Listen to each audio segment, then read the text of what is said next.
Friends, ఈరోజు మనం వేములవాడ నుంచి జూబ్లీ బస్ స్టేషన్ వెళ్ళే టీఎస్ఆర్టీసీ బస్సెస్ ఇన్ఫర్మేషన్ తెలుసుకుందాం. వేములవాడ నుంచి జూబ్లీ బస్ స్టేషన్ వెళ్ళడానికి బస్ టికెట్ డీలక్స్ బస్కి 260 రూపాయలుగా ఉంటుంది.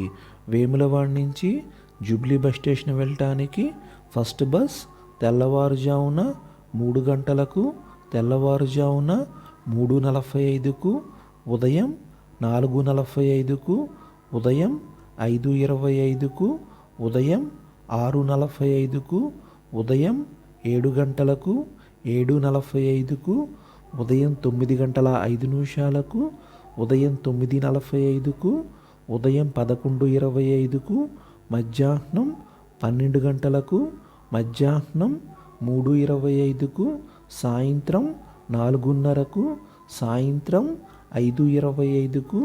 వేములవాడ నుంచి జూబ్లీ బస్ స్టేషన్ వెళ్ళటానికి బస్ ఫెసిలిటీ ఉన్నది.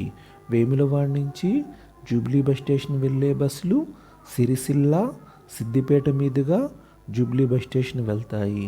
వేములవాడ నుంచి జూబ్లీ బస్ స్టేషన్ వెళ్ళటానికి టోటల్ జర్నీ 3:30 గంటల సమయం పడుతుంది.